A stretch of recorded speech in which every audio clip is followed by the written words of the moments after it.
Thanks so much. So good afternoon, everybody. Good to see you all. Welcome to this November 16th, 2020 meeting of the SACOG's Race, Equity, and Inclusion Working Group. There's a lot of us here today. That's good to see. If we could get Lynette to do a roll call, that would be most appreciated. Actually, you know what? I apologize. I have the annotated version that I have is different than the version that's on the website. So if we could get someone who would offer up to do the Pledge of Allegiance, that would be great first. And then if any takers, and then we'll. How about Ricky? How about Ricky? I don't have a flag here with me, but very good. Katie's gonna share the screen there. So Ready, pledge. I pledge allegiance to the flag of the United States of America and to the flag in of the United States of America, one nation under God, one nation under God, and justice for all. indivisible, with liberty and justice for all. Great, thank you very much for that. Appreciate that. Now, actually, Lynette, if you could go to the roll call, thank you. Thank you, Chair Ferrix. Director Cabaldon, Here. Frost, Here. Gallardo, Here. Harris, Here. Jennings. Excuse me, I don't see him yet. Joyner, Here. Lozano, Here. Zaragoza, Here. Saylor, Here. Chenier. Here. Thank you, Spokely, Here. Soon, Here. Chair Ferrix, Here. Co-Chair Samayoa. Yeah, he's here. I'll let the record show that he is here. And then ex officio member Takar. I don't see her yet either. I'll mark her absent. Thank you. Thank you very much. Appreciate that. Good afternoon again, everybody. Good to see you all out there. So next item up, go ahead. Oh, I thought maybe Director Frost had a question or a comment. I'm sorry, no, I don't. Oh, okay, sorry. No problem. Good. Thanks very much. So public communications is next item up. Any person wishing to address the committee on any item not on the agenda may do so at this time. Any public communications? No, Chair Ferrix, we don't have any public communications. Thank you. Appreciate that. So now move along to the primary item of the day. We have a recall, everybody, first of all, that this meeting is scheduled to be just an hour long today, and want to just make sure that, and I know that several directors have to exit at certain points, Director Chenier in a little bit, and I think maybe Director Spokely as well. So others I'm sure do as well, but we will be pretty tight about staying to an hour here. So item number one here is the results of the racial equity audit findings. And appreciate you all, before we get going here, appreciate everybody, accommodating the reschedule of this meeting. So James is going to be leading the discussion about the racial equity audit. He's going to also review the results of the audit that was prepared for us by the McKinsey Mac Group. And then, of course, due to the reschedule of the meeting, was originally scheduled to be last week, Denise and Mackenzie are not able to be with us today. So staff is taking notes, certainly, and if there undoubtedly will be follow-up questions for people, probably the consultants as well too, but we will get those to them and follow up. And then just want to do a quick reminding of folks where we are on the timeline. After today's meeting, staff's going to take our comments and questions and such, begin to develop an equity framework, the sort of quote unquote to-do list and action plan they're going to bring back to the working group at our next and final meeting of the year on December 7th. And then, just before, a couple additional quick comments before handing it over to James, and I'll offer an opportunity for other folks to make some initial comments too, but just want to, remind folks why we originally called for volunteers to form this ad hoc committee, back in June. So, we did so, after some of the issues that we saw across the country, back in May and June, some of the killings that we had seen of various individuals like Breonna Taylor and George Floyd. We also recognize the harmful effects that government policy can have, even if it's unattended. And I think we also recognize that when we started this working group, that there was no roadmap and sort of no silver bullet, so to speak. We were talking about race, equity, inclusion. Many organizations such like SACOG, other MPOs, but other government agencies, but also many corporations, nonprofit organizations, and others are working on these similar types of work. And I think that, many of us have said that many times that practicing humility is going to be really key to moving forward in a more thoughtful and intentional way, and especially as it relates to better integrating equity at SACOG. I personally still feel that way today, and I think that the audit is a critical step to move forward with the work in a thoughtful and intentional way. And while I certainly have my own opinions about sort of how the audit is presented and how some of the findings, and also how I may have worded things or not worded things and made it different, I still think that as we engage with each other today, I hope we will sort of, take a strong look at the recommendations and findings and focus our questions and observations and feedback on helping us, lead the organization, the agency forward, on this process. So I'll turn it over to the co-chair now and see if you'd like to add anything now before we sort of ask James to help walk us through the audit. Yeah, thank you. I just want to maybe speak a little bit about, even what today, with the news from the governor and a lot of our counties are going to go backwards on the spectrum of the COVID issue that, the pandemic that we're going through. And then we would kind of add that to this work of inclusion and equity and race. It really highlights how unequitable and along race and who's being affected on this pandemic. And you look at the percentages of people of color being affected, the death rates, and people being hospitalized.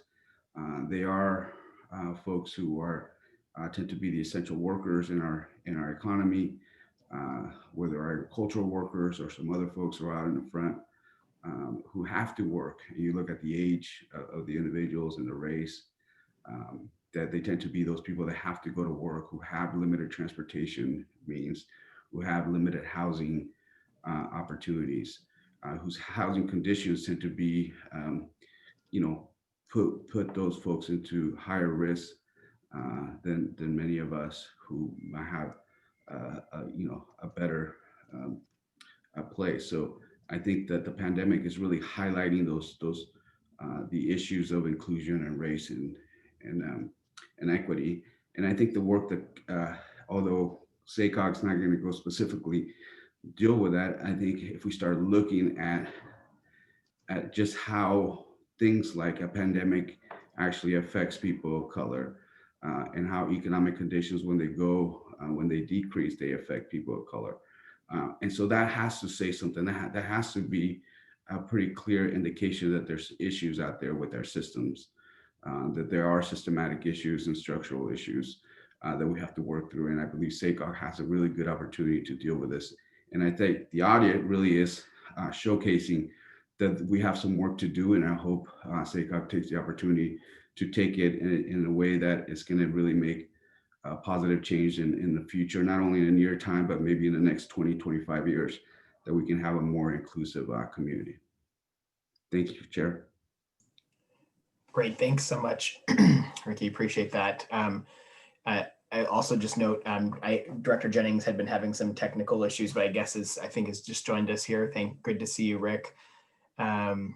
and I think we're looking at, there's some other folks that are still, I think, I've gotten a couple texts or trying to join at some point. And then also thank you, Director Takar's here as well. Ex officio Director Takar's here. So thank you, Sue, for joining us.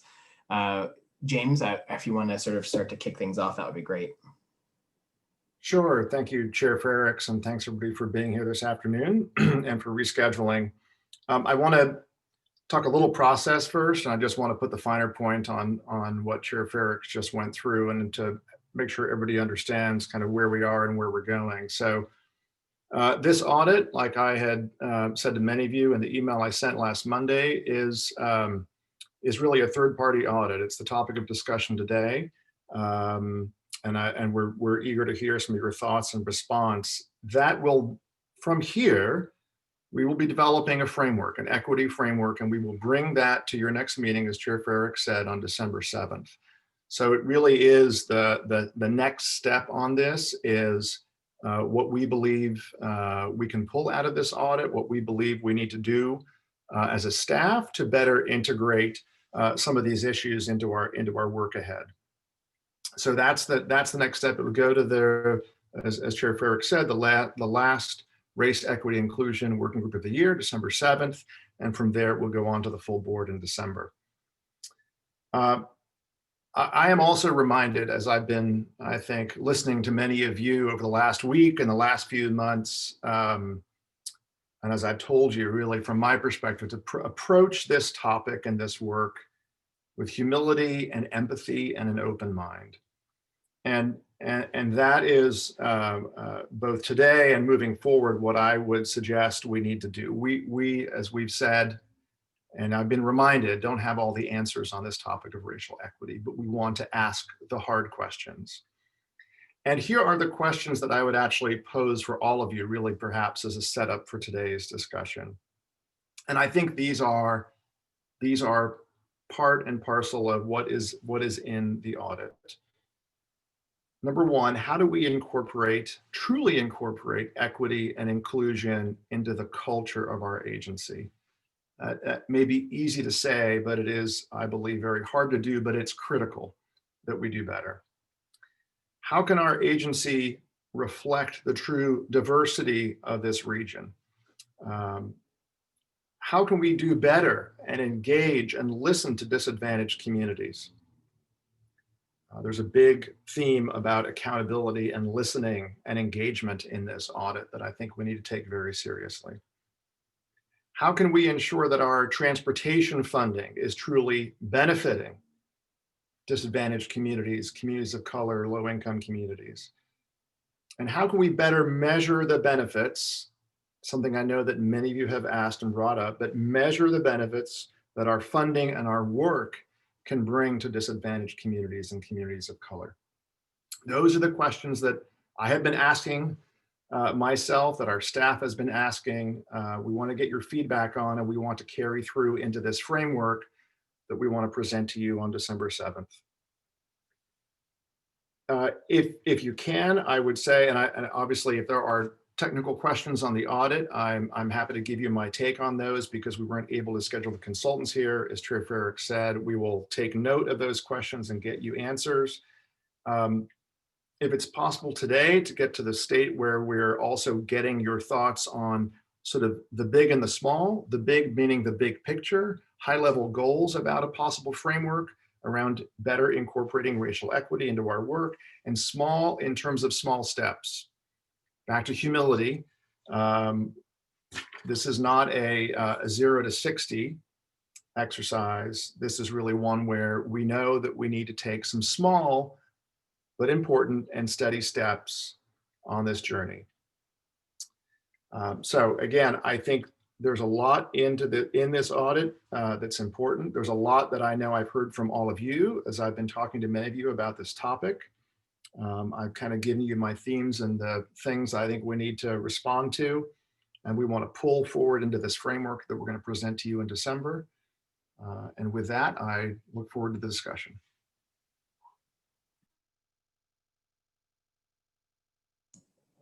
All right, well, thank you, appreciate that. So I'm just, You know, I see Director Chenier has got his hand raised. I don't, I'm not sure, assume there's others that are interested, questions and comments, of course. So Jay, why don't you kick things off, and then we'll see who else has got. I don't have a queue yet, so other than Director Chenier.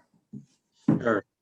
Thanks. And thanks, James, for that. I think those are the right questions that we need to be asking. Just a couple of thoughts on this. And Lucas, for you and Ricky, I want to thank you for kind of leading this effort. I think it's really important that we do this. You know, and I said this before, I struggle with this a lot. I'm involved with this certainly for the city of Sac. I'm involved with it for the Crocker Art Museum and my own business. So I have a lot of different viewpoints into trying to get to what I think is the same place, but different ways to get there. The questions that I ask myself are not whether or not we should be doing this. There's no question in my mind that we have to move forward along this path. The questions for me are really around, you know, how much do we do? How quickly do we do it? How is it impacting the folks that we have that are currently working with us, both internally and externally? And how can we, you know, really hold ourselves accountable as we move forward? So again, to me, it's not whether we do this or not. We need to continue along this path. There's no question in my mind. And I think that actually, because the work is so demanding, that this committee or some form of this committee should be made permanent. So we should have an equity committee along with transportation and the other committees that we have. Because I think that if we don't pay attention to it, it easily slips backwards. So the accountability part and holding ourselves accountable is really important. In looking at the audit, I agree with Lucas. It's not the way I would have written it, and I'm not sure that the way it was framed moves us forward in the way, in the easiest way possible, if that's the right word. But I don't disagree with the findings at the end of the day. And those findings are not unlike many public organizations that we're all part of, sitting on boards and commissions or our own jurisdictions. So I guess, you know, kind of bottom line for me is I'm willing to put the work in as we move forward in this. I would hope that we all take this as seriously as it needs to be, which is incredibly serious. And if we are truly going to make a difference in our respective communities and our region, there's no question about whether we do this or not. Again, to me, it's how quickly do we move? How far does the pendulum swing? And how do we hold ourselves accountable for continuing the effort? So I'm in it for the long run, and I think that's what this organization should be. That's all I got. Yes, thank you very much, Jade. Appreciate that. I have Director Jennings with a hand raised, and I'm not just looking for folks either to use the official hand raise button, or actually if they're, you know, care to signal me in another way. So Director Jennings, please. Thank you, Chair. My internet is unstable, and I apologize. For whatever reason, this house that we bought is in a community that has a poor cell tower, and there's no improvements going to be made for 2 years. And I'm working from home. So I have switched from one telephone provider to another in an effort to be able to take calls and be able to do business, but I'm still going through the process of doing that through the whole household. So anyway, I know you don't want to hear about my problems, because hopefully you can hear me in this kind of conversation. Yes, we can hear you well. Thank you. Perfect. So James, I just want to be clear on the December 7th date. I heard maybe coming back to this committee. Is that what I heard? Right. Yes. And then in January, coming back before the whole board? Depends on the pleasure of this committee, but our thought was to take you a framework that we write as staff to this committee on December 7th. And then our thought was to the full board in December. It would carry forward into next year, depending on the, your feedback and your thoughts through December 7th. So the full board in December as well. That would be our recommendation. Okay, and based on the date of the day being November the 16th, you don't have any concern with being able to put that framework together by December the 7th? Yeah, I'm looking virtually at my staff right now. When I say a framework, I think we're talking themes, right? And possible things, smaller steps that we can take along this path. So we're not going to have all the answers on December 7th. One of the things, as I mentioned, Director Jennings, since I've been here, we have a whole set of advisory committees on paper that are not active. And I know there's some really important concerns that may be raised about how we go about that, but I think we can do a better job. And I think that's an example of something that we'd bring before you. We don't want to do too much, as Director Chenier said. We want to bite off a few things, but those examples of those would be in front of you, at least as a framework on December 7th. Okay. So, the reason I ask those questions is because I want to be clear as we're moving forward, what exactly we can expect to see and the work that we have to do moving forward, not only with the framework, but with impacting change. I mean, the name of this group is the Race, Equity, and Inclusion Working Group. And we have an audit that tells us some concerning issues as it relates to race, equity, and issue. So I'm kind of like you and Chenier and others that I've heard talk. I want steady steps. I want small steps. But I want us to be able to move with a sense of urgency that says we're taking this audit seriously. And there may be people in this room or that are on this call that want to challenge this audit and how it was presented, or why it was presented in the way that it was. I don't challenge anything in this audit. I sit on this board, this regional board. I sit on this regional board because before I ever saw this audit, I was concerned about what I was seeing in SACOG. And what I was seeing in SACOG is exactly what this audit tells me. So I may not like the wording, I may not like how it was presented, but it confirms in my mind that there's some things that we need to do if we're going to be a leader in the region. If we're going to be an organization that leads in this region, so others will see how we lead and how we move forward, and they can copy what we're doing and come to us and learn from us. So we've got some work to do in our own house, as my grandmother would say. Don't go out talking about other people's houses until you clean up your own house. And so we've got some work to do in our own house. This whole thing with race and equity and inclusion, these are tough subjects. We've been talking about this for generations. This is nothing new, and it's nothing to be ashamed of that we got some work to do in our own house. But I'm willing to put in the work, and I'm hearing others to say the same thing. And so whatever it takes as far as making sure that the groups are willing to put in the work, and the people that are in those groups are going to put in the work, so that a time frame that we pick, whether it's a year from now or 6 months from now, we don't have the same concerns that I saw in this audit, and that we've addressed some of those concerns. And so I have a sense of urgency, I do, but I also want to make sure that we go at a pace that allows us to achieve results.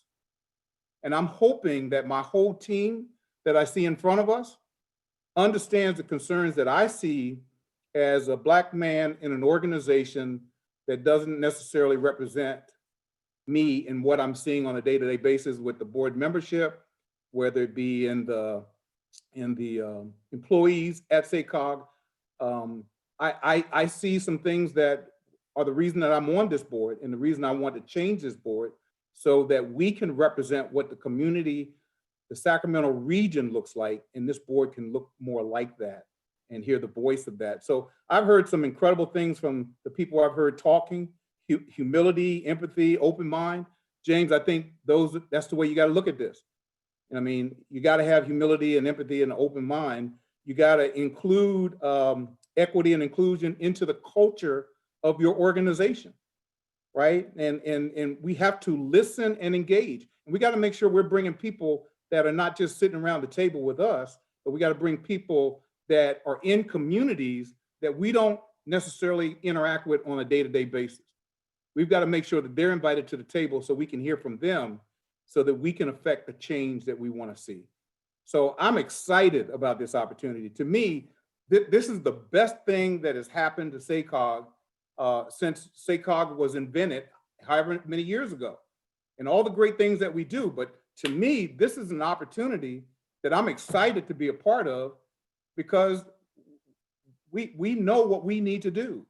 And there's no team that I want to be a part of that I know can get it done like this team. We have the most talented people in the region sitting right here on this Zoom call. And when we put our minds to it and we make it a priority, we can affect the change we want to see. And so I'm excited. And I want you to be excited with me. And I want all of us to accept that bad medicine and say, this is not going to be the way we're going to look a year from now. This is not the way we're going to be 6 months from now. We're going to start seeing continual, gradual change, and it's in a high quality way. So I'm looking forward to the next steps, and whatever I need to do, whatever leadership position I need to take, whatever position you want me to play, of the 22 positions on the football field, I'm ready to step up and play. Put me in, coach, put me in the game. Let's go. Thank you, Chair. That's all for now. And your internet seems to be working really well. So thank goodness for that. It's good. Thank you, Rick. Really appreciate. Thank you very much for your comments and thoughts. Really appreciated. I'm not seeing anybody like waving their hands with it right now, and I don't have any hands. Okay, Director Frost, I see just waved her hand. That's great. I don't have anyone else in the queue yet. So Sue, please go right ahead. Okay, thank you, Chair Frericks. See, I'm not sure where to start. I want to say that I volunteered to participate on this committee because I cared about the mission. My initial understanding was that since we're a transportation agency, that the mission would be all around transportation. And the audit was, I will say, a little bit surprising. I'm going to say more than a little bit surprising. It was a jaw-dropping. I wonder, if everyone's cognizant and remembering that this is a transportation agency, that we, all due respect and to my colleague, Director Jennings, that we are not a team. We are elected officials who serve in a joint powers authority for a transportation agency that is, their very job is to administer funds to help us get dollars to do land planning and transportation dollars. And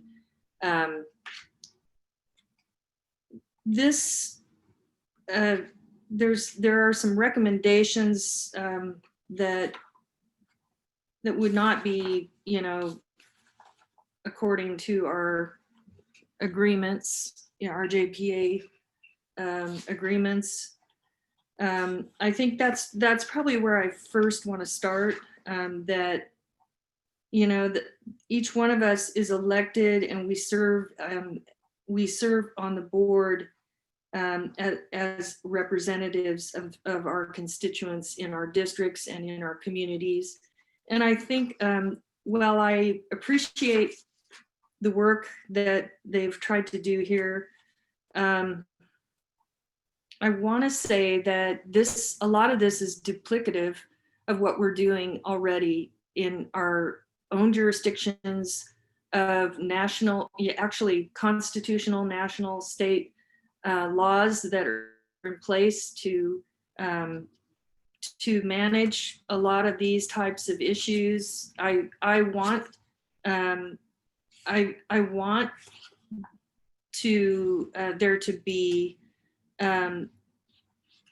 equity and inclusion, but we also have very specific responsibility that we're here to carry forward as a board. And we're not here because SACOG decided to let us be on the board. We're here because we were appointed by our jurisdiction. We're elected. We're an elected body, but we are not an elected board. This board is not, I'm starting to ramble a little bit, but there was one, I'll just get right down to the one thing that, really surprised me was a recommendation that we include, public members on the SACOG board. I guess the question is this where you're taking this, James? Is this, who's driving this? And are we remembering that we're a transportation agency? I'm just gonna throw that question out because it's on my heart. I mean, that's what we're supposed to be doing here, is we're a transportation agency. So, I'll probably have more to say, but I didn't get to read this until like yesterday.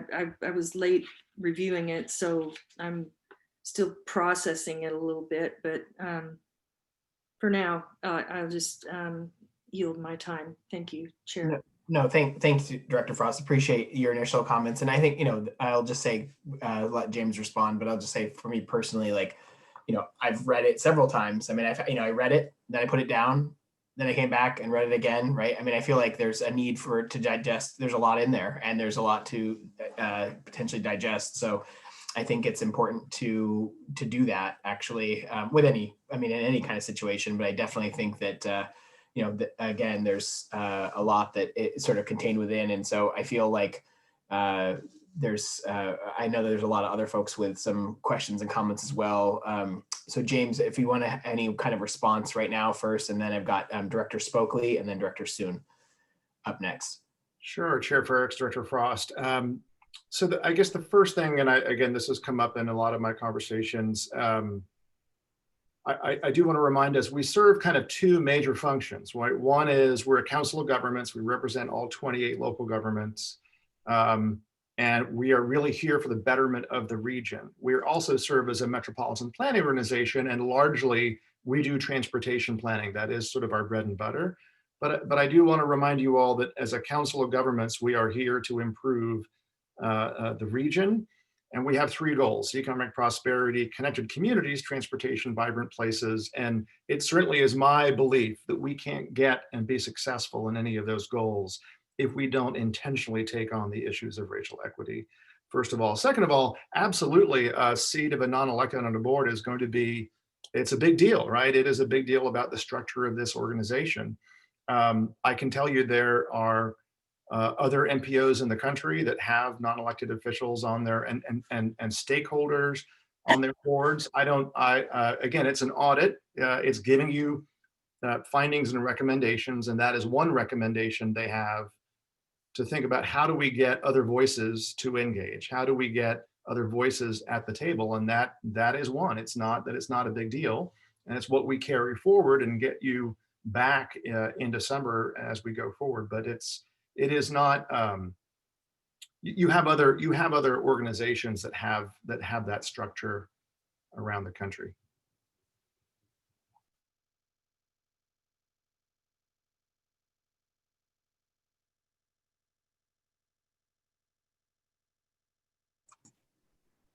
So I apologize. Yeah, so if we have Director Spokley and then Soon are the two that Because I think you have Mr. Trost wanted to say something on structure, I'm guessing. Sorry about that. Could I just add at this point in time, because I think it's appropriate, that there's language, and I can certainly circulate it to all the committee. There is in fact language in SACOG's board rules that talk about public participation and representing the broad reach of the communities in which SACOG is bounded by, to include their voices and ensure that there is broad representation on the planning decisions that SACOG makes. So there is language in there that actually speaks to this very issue about broad representation in the planning decisions that it makes. And the other thing that I would say in terms of SACOG as a joint powers authority, in the organic document, the actual joint powers agreement, it gives a broad grant of power and authority to SACOG to operate in any area in which the SACOG board decides it is appropriate for SACOG to be involved in. There is no limitation to just transportation disciplines with respect to SACOG's work. It's ultimately up to the individual jurisdictions and the board making a decision about the need to get engaged in a particular area. So I just thought that would be helpful for you to know. Chair, I think there's going to be, I don't want to make Director Frost like we have, we're anyway, I don't think we need to respond to every input that we get. I think the important aspect that I think Director Frost is saying is, and maybe it's a gap that we just identify, that there's a gap in understanding on what SACOG is, it could be, and who has the ability to transform it. And maybe that's the gap that we have to note in what Director Frost says. I appreciate Kurt's input and context of it, but that seems to be a limitation within our board members on what is SACOG and what it can do, and what its overall jurisdiction is. Thank you. No, appreciate that, Mr. Co-Chair. So we have Director Spokley, Soon, and Saylor. Thank you, Chair. Appreciate the brief moment, and thank you for mentioning I do have to jump off, so I apologize in advance to the co-chairs, the directors, and staff for having to leave right after I make these comments. I've read this audit now a total of 3 times. I think the first time I read it, I literally got halfway through and set it down. I went back and finished it. Second time I read it again, felt a little better about kind of pulling out the pieces of information that to me made sense as a charge of this committee, at least in my mind, what we're trying to do here with our leadership at SACOG. And then the third time, I kind of went straight to the recommendations from the audit and left all the other stuff behind. I do think board representation is a challenge for us. I agree with Director Frost that I look at my community, small little community up in the foothills, but my community, I've got all white people. I've got, luckily now I've got 2 women and 3 men on our council. I wish we had a more diverse population that chose to jump into politics and run to serve their community, but we don't. That's a challenge we need to work on in my community. But so the board representation part, I think, has its own sets of challenges. I do think that we can do a better job working with outside boards and committees and commissions than we're doing right now. I certainly think that that's a way that we can improve and get more representative viewpoints at our meetings. The second goal that is in the audit is building cultures of listening and accountability. Yes, I personally felt like SACOG and the SACOG staff did a pretty good job of that, but certainly improving on that is a great goal for us to have. And then obviously the measuring equity impacts, I think are goals certainly that we should look into. We take votes and we award dollars to different disadvantaged communities. And I'm not sure there's follow-up to find out what impact that really have. Did it really hit the mark that we were trying to hit? Or was it, once it's out the door, it's just over. So those three things that I pulled out of the audit, I think are great goals and great things to work towards, as Director Jennings mentioned, and we can get there quickly. I want to also address something that Director Frost said related to, this is a transportation committee and we should be focusing on those aspects of our charge. And while I do agree with that, I own a civil engineering firm. One of the pillars in our strategic plan, and I've got it hanging on my wall right behind my computer, is diversity. I'm in an industry that's largely white males. We're actively trying to find and to fix that here in our company. So while I agree that the main charge with the transportation agency is getting those funds out to where they need to be, I do think that this snapshot on culture, even though I don't necessarily agree with all of the statements in there and how it was presented, there are some good pieces that we can pull out. These recommendations that I just mentioned, I think are good direction for this committee to head in. Thank you, Mr. Chair. Thank you very much, Director Spokley. Appreciate you participating, your comments now, but participating today. And I know you have to leave early, but thank you for that. I have Directors Soon and Saylor up next. Thank you, Chair. Good to see everybody. This whole conversation just kind of sparks some things that come to mind. And before I touch on the committee in general, I just want to say my own personal experience. Director Spokley's comment about being a civil engineering firm harkens me back to when I first started my career in Orange County as a civil engineer. I was one of two Asian guys in Orange County at this civil engineering firm. I always get confused because you only got two Asian guys there and people, just keep calling us by each other's names. Same thing happened when I first got on council. The mayor and I, people keep confusing us on the street because you never had an Asian person on city council before. So, can't tell the difference.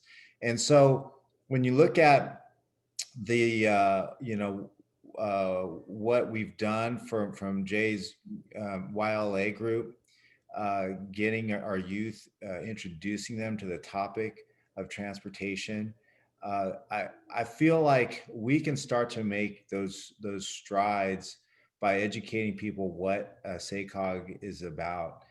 When it comes to transportation in general, I agree, Director Frost, that this is a transportation planning body, but all of us on here know that transportation links things together and it helps the economy. It helps our regions in more than just the concrete that is put down or the rails that are put down on the ground.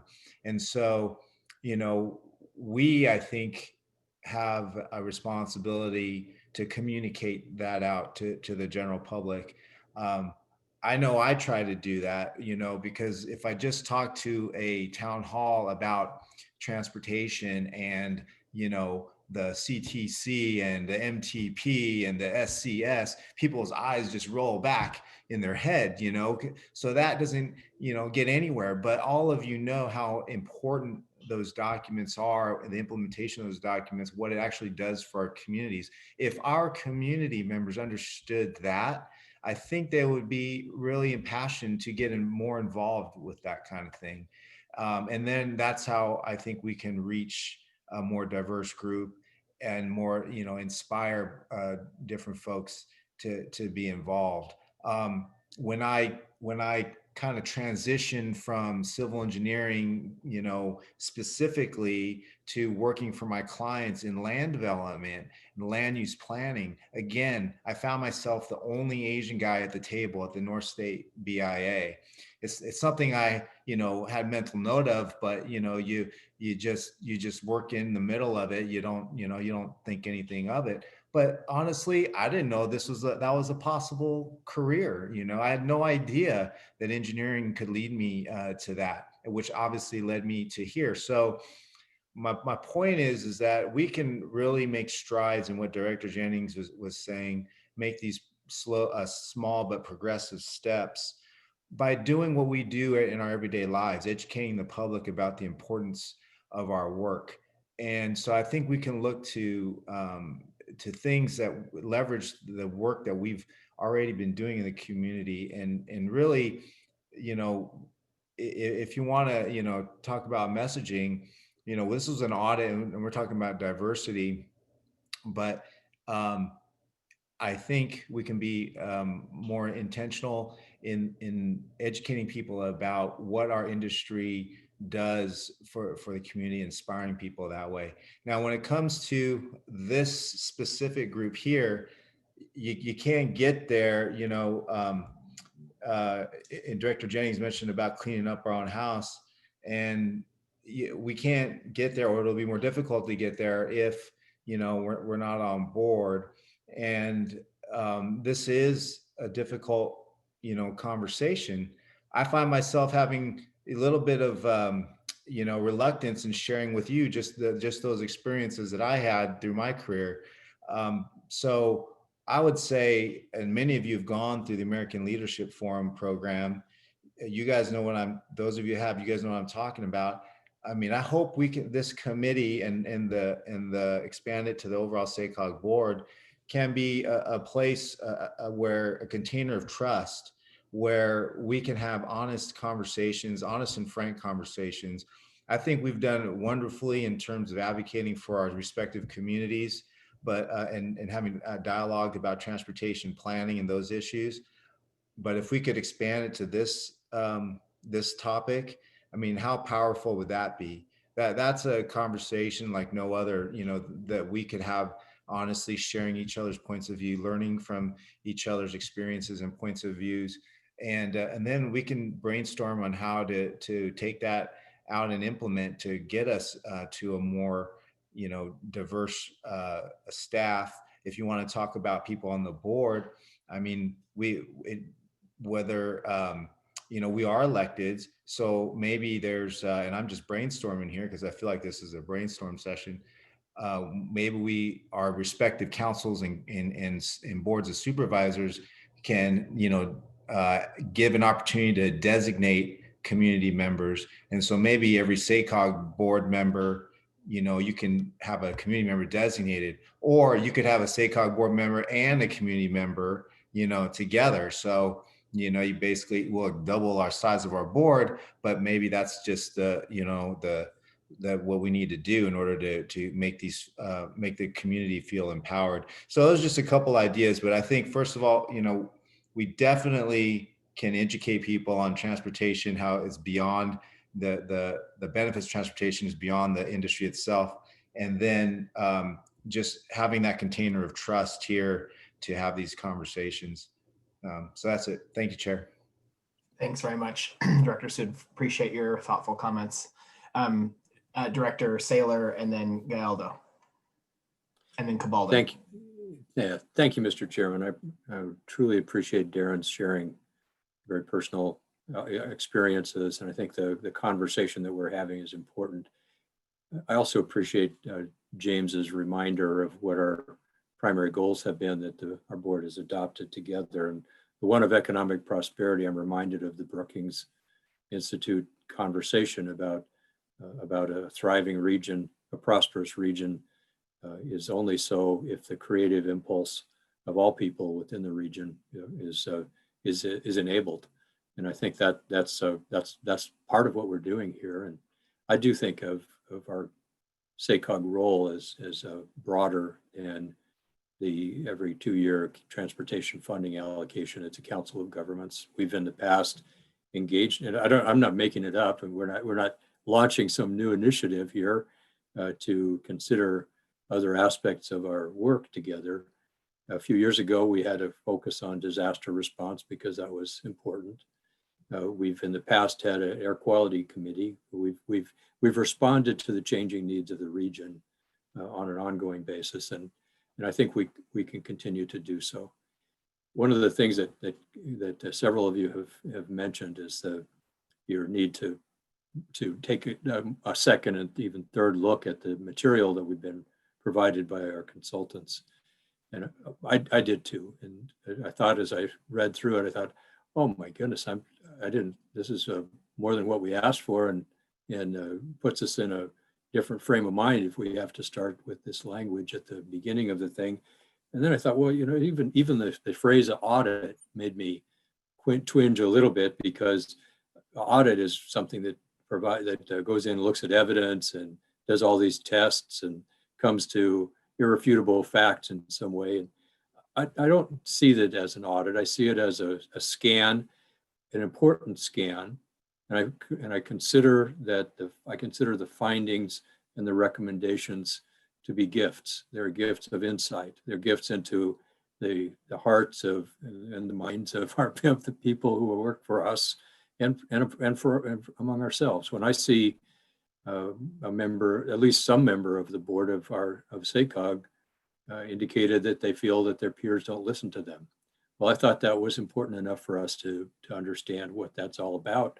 And if that's what we do to each other, then we probably got some work to do, not only in our own house, as Rick said, but on the basis of the region as well. And if we have 30 to 40, almost 50% of the people either say they disagree that our actions and decisions include their perspective, they either disagree or they don't have an opinion on it. That's a gift for us to take a look at how we can respond to that. I'm interested in dealing with both the soft and the hard issues that we've got here, and I'm also interested in where we see that we are not focusing our work where the greatest needs are. I think that was one of the gifts that came out of this, that it's worth us understanding what's behind that kind of a feeling. I continue to be interested in understanding what the Center for Regional Change can tell us, what the Human Capital Index tells us about where even our transportation planning funding should be focused, and how we can deploy our efforts to meet the truest community needs around our region. I do see us as a regional team that each of us represents one part of, and come together, we can do something very strong together. So I'm interested in the continuation of the work. I'm not sure December is the conclusion. I would think of it as more as a check-in, as a status update. I think that the material we've got before us is raw material. It's the grist for the mill.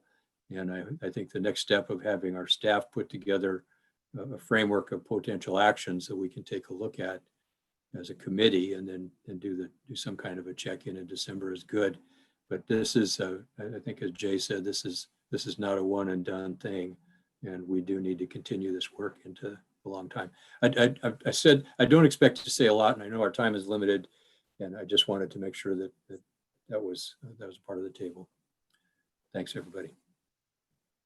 Thank you, Director Saylor. Appreciate that very much. So I have Directors Gallardo, Cabalden, and Zaragoza. Thank you, Chair. I think it sounds like all of my fellow directors, the first read throws you back on your heels a little bit, and you have to kind of absorb it a piece at a time and think through it. Similar to Director Frost, my first thought was, we're elected by our own individual cities and counties and jurisdictions. How do we change the makeup of the board?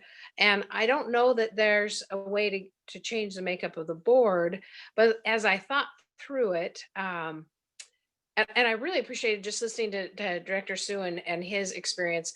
I in a different tone, but similar on council. I'm the only female on council, and I think I bring something different to the table. I think I bring a different perspective on at times.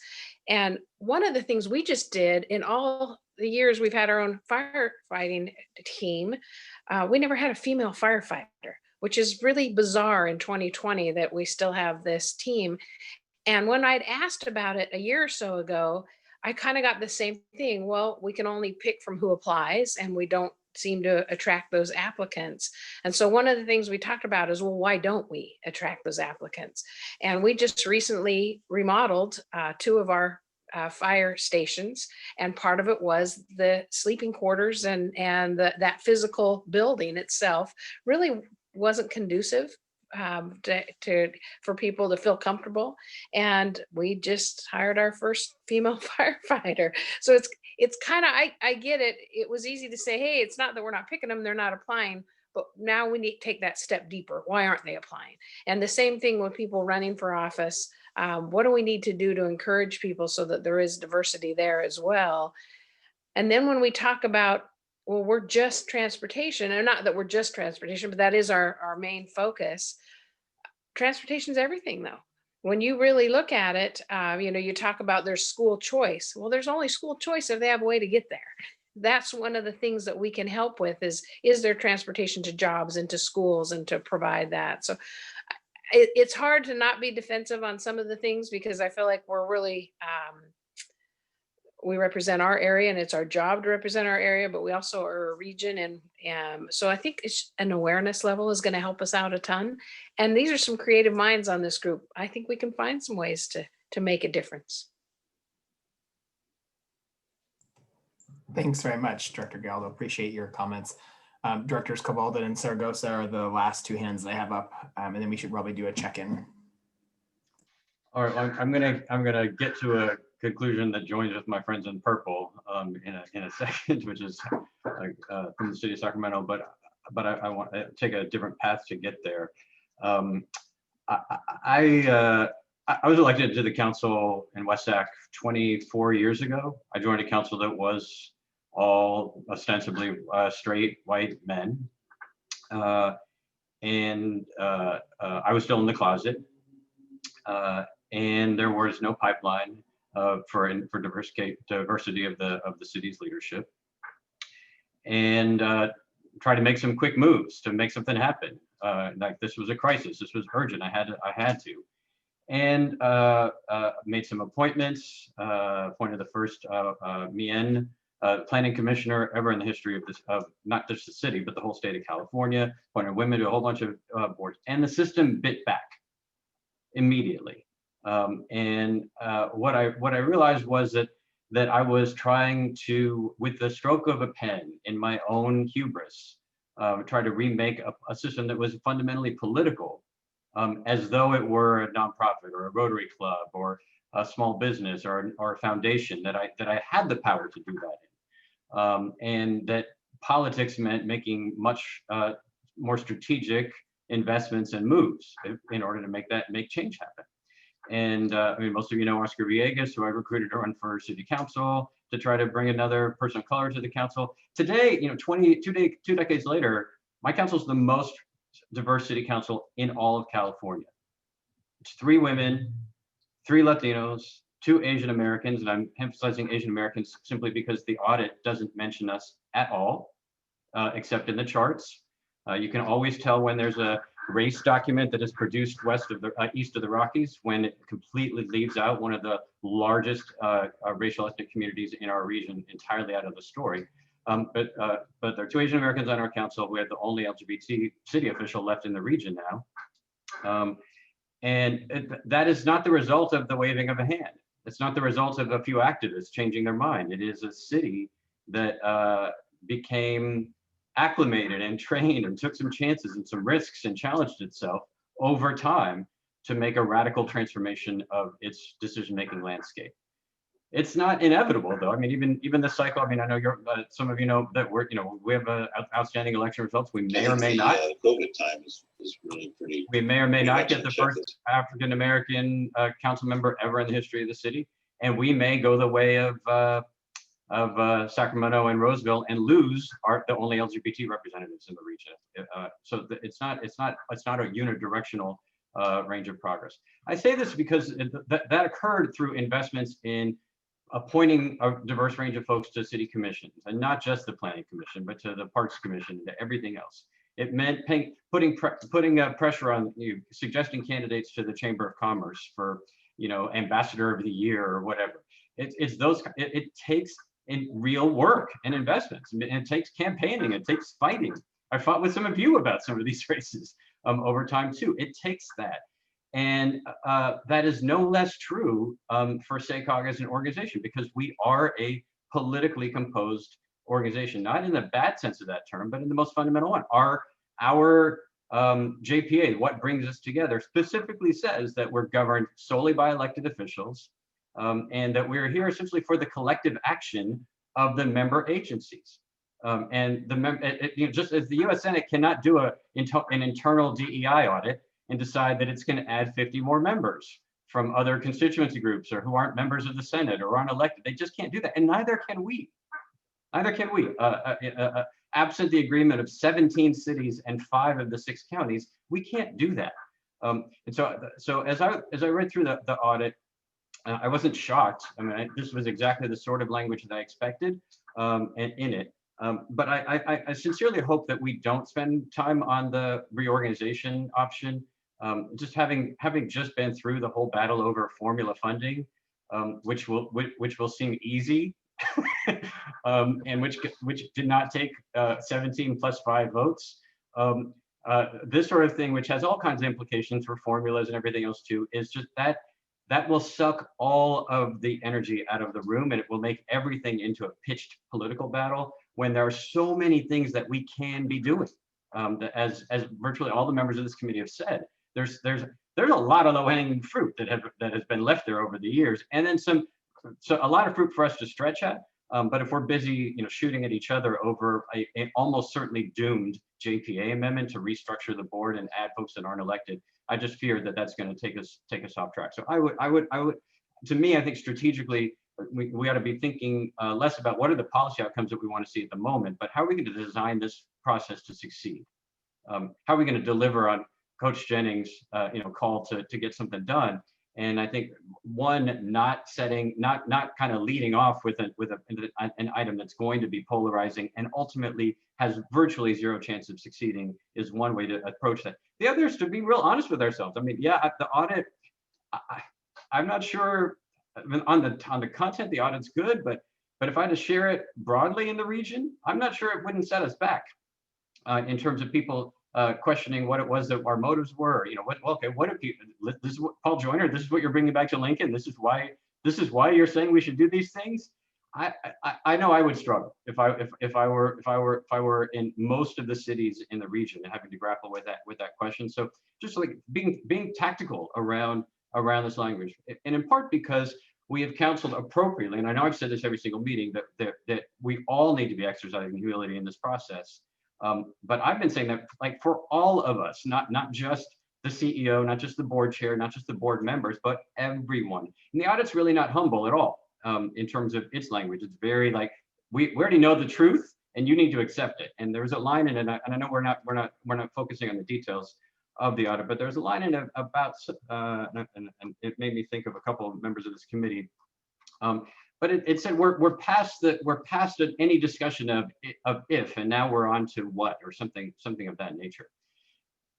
And that is, in some sense, the least humble statement that you can make, which is to say that if your lens is I want to talk about if, that is not even a legitimate conversation to have in a body that's composed of member local governments, and it's that sort of lens on the way that we engage that I think is going to be problematic. What we've heard today from listening to Jill and to Darren and to others, but Jill, Darren, Greg, others who are describing real engagement, like human to human being engagement, is where we will succeed. We won't succeed lecturing one another, as I say this in a lecturing tone. We're not going to succeed doing that, and we're not going to succeed rallying other people to tell us how awful we are. The Coach Jennings is exactly right, and I think not just in the content but in the style. If we don't feel like we are doing something great, like we are champions for equity, and we're going to move forward, we're going to accomplish something, we're going to show those folks in San Joaquin COG and MTC how it's really done. Right? If we don't have that motivation, if it's just, oh my God, please, don't beat me up again one more time for next month's audit. If we don't shift over to like, how do we be great at this, then we're not going to succeed. But we know we can, because we've done that over and over at SACOG. And we have that capacity when we design that process that's real. Just one last thing, and that is to harken back to the blueprint process in this way, and some of the things that we've done since then that are in the same lane.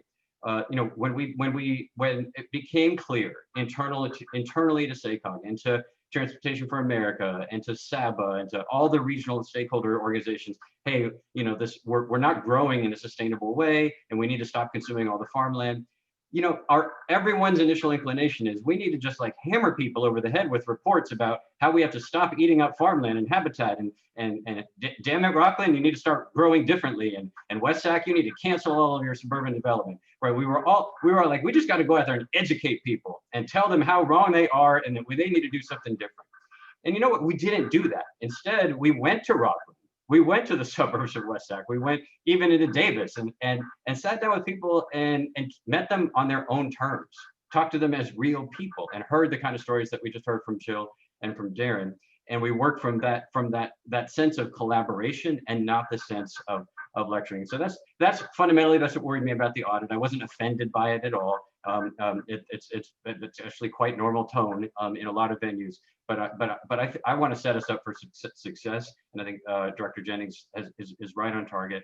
And so I'm certainly supportive of continuing forward with the process. I would urge James and our team and the working group's leadership to not think of humility as meaning let other people be like aggressive and strong and directive while you just sit back and let it happen. That's not humility.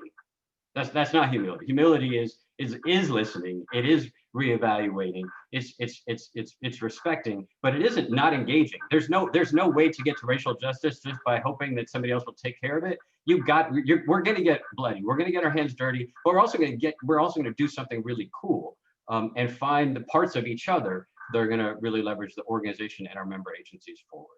So thanks, Mr. Chair.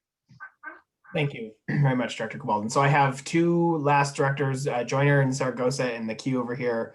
And then we'd like to, I think actually we'll do a quick time check first. So we were supposed to end at 3:30. Very good discussion thus far. I know folks will have to drop off as they have to drop off. Let's just try to see if we can have things wrapped up by about 3:45, which is about 7 or 8 minutes from now. Whoever wants to go first of those two. I'll go next. It's not even fair going after Chris sometimes, but I'll do my best here. I like to, Placerville, pretty overwhelmingly white. I'm obviously Latino background. And this last election cycle, we had 2 Latinos and an African-American run. We actually had more people of color running for seats than Caucasian candidates. And so it's a different narrative sometimes that you see than what's always out there. And so, I think to a lot of my colleagues' points, there's going to be baby steps here, but it's a path that we have to continue down. And I'm firmly committed to that path as we go forward. One thing that stuck out to me in the audit was the idea of moving away from competitive and going to more of a needs-based as one of the highlighted items. And I know Chris just brought this up in terms of the fight we just went through over that very issue this last year. And knowing that there's probably a better way to looking at this, whether it's some sort of equity, percentages or something as we go forward. I would be very wary of going just a strictly needs-based, and I don't think that's probably where we're going, but because it was such a highlighted item in the recommendations, I did kind of want to flag that for the group, because I do think going down that route right off the bat will surely lead to very ugly, I think, battles on this board that we don't need to do. But I think everything else wasn't a surprise. As some of the items, like everyone else, I probably would have chosen a little bit different language. It's true, like I'm not going to take this back and wave it around at my Placerville City Council meeting. I have people accusing us of being part of Agenda 21 when I report back on SACOG. This report certainly won't be a great one for me to do, but I do believe in the tenets of it. And it's just about, how we go back and we talk to folks about it. So that's sort of my experience. Again, I think there's a lot of great opportunities here. I do think we have the ability to move beyond transportation and housing and some other things as we confront these issues. I like to think of it also as a way to, when we look at underserved communities, I look at even my own in the sense that we need to be connected. Can we get more minorities that can move out to Placerville or into El Dorado County because we have a better regional transportation system where there's more affordable housing? So there's a lot of different ways to look at this as we go forward. And again, I just want to thank staff for all the work that you all put into this as well. So thank you. Great, thank you very much, Director Sargos. I appreciate your comments. I'm Director Joyner, and then we're gonna do a quick wrap up after. Thank you. Thank you, Lucas. I'll keep my comments very, very short. I want to thank Director Cabaldon for his insights and for really touching on probably 90-ish% of the way I'm thinking and the way I'm feeling here, with a specific focus on this notion of restructuring the board, rewriting bylaws. I think that's a terrible mistake if we were to fall into that trap at this point in time. These are big conversations to have. There are, as Christopher said, some low-hanging fruit that I think is fairly easy for us to address here. Connectivity to communities, disadvantaged communities, is absolutely something we ought to be focusing on. Getting them connected to education, to job centers, to all of that. Absolutely, we ought to be doing that work. Largely, in my mind, that comes back to each of us in our own individual agencies, our own municipalities, our own counties. And that's where that work is largely done. We can talk about it as a cog, but the actual action steps, largely in my mind, are back within our own communities. So I just wanted to emphasize that I was entering this conversation today, this meeting. I was very concerned that what we were going to hear was restructure the whole organization. Let's blow it all up and let's head in another direction. And so Director Cabaldon, I think, appropriately warned against taking that focus. I look forward to the work, and let me reemphasize that. I look forward to the work. So far, this working group has done no work. We've not been the driving force behind this doing the work. It's come to us and we've opined on it. I'm actually looking forward to getting in and getting to work. So that's all I have at this point, Lucas. Thank you. Great, thank you. Appreciate your comments. So I will, I don't have any other hands up at the moment. Give one last, just quick, anybody who has, especially those folks who have not spoken yet, if you want to just make a few comments, please feel free to do that. I'm not seeing hands go up and such, and that's fine. You don't have to. Appreciate very much everyone's attendance today and participation. James, I will just let you sort of have a couple quick comments about sort of some next steps, but then we will a few final additional closing comments as well. Go ahead. We just want to make sure if there are any public members that want to make a comment. Yes, sure. That's fine. Yeah, I did. Any members of the public that want to address us on this particular item? Chair Ferricks, I have not seen any public comments. Yeah, I'm looking at those as well. Let's see. Okay, looks good. Thanks very much, Ricky. Appreciate that. So James, if you would. Thanks, Chair Ferricks. I guess I want to wrap this up by saying I know this is a very hard and often uncomfortable conversation, and I think part of our task is to actually make it less so. One of the things I keep thinking about, and I've told many of you, I was working with the Chamber of Commerce in a Midwestern state, and early on, way early before DEI was even a thing, diversity, equity, inclusion, they were all over this topic. And I said, what, this is really interesting, largely white metropolitan region. Why would you do this? They said, because we were about to land a company from a major metropolitan region, and we're about to sign the dotted line. They brought all their senior people out here, and we were not inclusive or welcoming, and we lost them. We lost them. And I know that there's many, many reasons to get serious about this work and get serious about racial equity. We are not walking alone, because a lot of our business and economic partners are right there by our side. And I do this and want you to take this on and really appreciate this conversation because it's the right thing to do, but also because it's the right thing for us as a region, for our future, for our economy, and so many more reasons. So again, I appreciate this. We're going to take back a lot of this conversation again and bring you forward something at your next and final meeting of the year, December 7th. If you have any other thoughts along the way, don't hesitate to reach out to us. And we look forward to seeing you in short time in early December.